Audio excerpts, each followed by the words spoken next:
pagi ini kita akan membahas ya sharing mengenai perkembangan ekonomi Indonesia terkini ya di tengah kondisi ekonomi global yang penuh dengan ketidakpastian dan volatilitas pasar global yang cukup tinggi.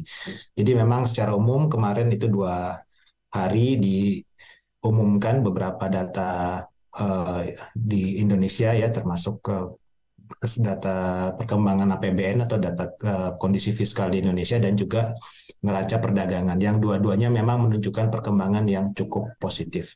Pertama kita membahas dulu mengenai kondisi APBN sampai dengan bulan Februari 2023 ini ya. Mungkin next. Ya. Jadi terlihat memang sampai dengan bulan Februari itu tercatat APBN kita mengalami surplus ya sebesar 131,8 triliun ya. Jadi memang atau equal to 0,6% terhadap PDB ya. Jadi ini jauh lebih tinggi dibandingkan dengan kondisi di Februari 2022 yang sebesar 19,7 triliun. Jadi memang hal ini didorong oleh revenue-nya yang masih cukup baik ya sebesar 419,6 triliun atau sudah mencapai 17% dari target ya baru sampai bulan Februari. Sementara untuk realisasi pengeluarannya itu 287,8 triliun atau 9,4% dari target. Jadi secara umum keseluruhan kondisi fiskal Indonesia itu masih cukup baik ya dibandingkan dengan di tahun 2022 di tengah kondisi ekonomi global yang penuh dengan ketidakpastian. Okay, next ya. Kalau kita lihat secara detail ya tax revenue itu mencapai 280 triliun atau sudah mencapai lebih dari 16% dari full year 2023 target. Pertumbuhannya cukup tinggi ya meskipun melambat dibandingkan dengan bulan Februari itu mencapai 40,4% secara year on year dibandingkan dengan Februari 2022 yang sebesar 119,5 triliun. Sementara untuk non-tax revenue itu pertumbuhannya sangat tinggi ya. Ini merupakan suatu sumber-sumber penerimaan baru dari pemerintah ya pertumbuhannya itu hampir mencapai 90% secara year on year itu sebesar 86,4 triliun atau sudah hampir mendekati 20% dari full year target ya. Hal ini didorong oleh adanya penerimaan dari non oil and gas atau non migas, non pajak di sektor non migas ya, dan juga adanya dividen interim dari BUMN. Next, ya dengan sementara itu kalau kita lihat ya mungkin next saja langsung.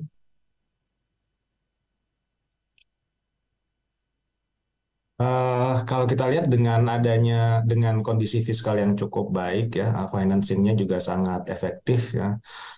Sampai dengan akhir bulan Februari itu penerbitan obligasi net issuance itu mencapai 177,7 triliun atau sudah hampir 25% dari target di eh, tahun 2023.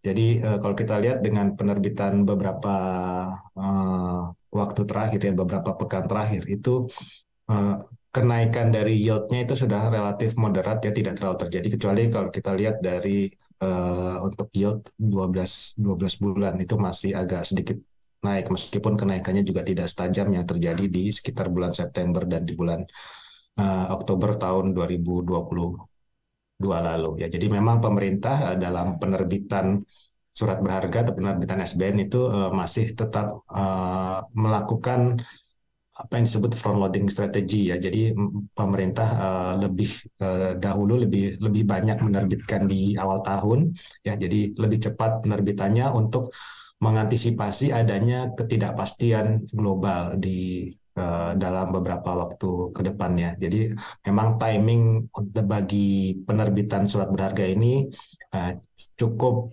sangat penting ya agar pembiayaan untuk KPBN-nya lebih efektif. Dengan perkembangan tersebut ya, kalau kita lihat memang di satu sisi kondisi fiskalnya cukup baik. Hal ini memang didorong oleh kondisi ekonomi yang masih cukup baik. Next. Ya, kalau dilihat di dalam beberapa waktu terakhir yang memang pertumbuhan ekonomi sepertinya juga kalau di kuartal satu ini kita perkirakan akan tetap kuat ya. Nanti baru akan dipublikasikan di bulan Mei ya. Kalau kita lihat dengan perkembangan ekspor impor terakhir itu juga uh, kita perkirakan ya sampai dengan bulan Februari tercatat ekspor surplus dari neraca perdagangannya juga cukup tinggi ya. Kemungkinan hal ini juga dapat mendorong pertumbuhan ekonomi sepanjang kuartal satu 2023 ya. Jadi kemarin juga BPS mengumumkan bahwa neraca perdagangan itu mengalami surplus cukup tinggi ya 5,5 billion. Nah, jauh lebih tinggi dibandingkan dengan yang diperkirakan oleh market. Yang market itu konsensus hanya 3,3 billion US dollar di bulan Februari. Jadi ini merupakan uh, surplus yang paling tinggi selama 4 bulan terakhir ya. Jadi sehingga neraca perdagangan Indonesia itu sudah mencatatkan surplus selama 34 bulan secara berturut-turut. Next, kalau kita lihat lebih detail ya, memang baik dari ekspor maupun impornya itu memang mengalami penurunan ya. Jadi kalau kita lihat secara lebih dalam ya, memang kondisi surplus yang masih sangat tinggi ini memang disebabkan oleh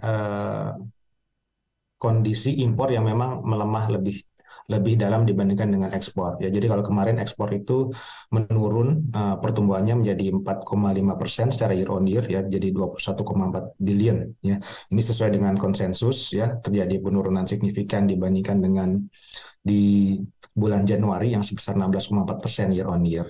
Dan di luar perkiraan memang import itu mengalami kontraksi atau pertumbuhannya negatif ya 4,3% secara year on year. Jadi hanya 15,9 billion US dollar. Ya hal ini juga disebabkan adanya impor penurunan impor bahan-bahan intermediate goods turun 8,1% year on year jadi hanya 11,8 billion. Jadi kalau kita lihat berdasarkan jenis barang ya oil and gas dan non oil untuk non migas itu turun 1,6%, sementara untuk migas ya ini turun 17,1% secara year on year ya. Jadi ini juga antara lain disebabkan oleh adanya penurunan dari harga minyak di dunia.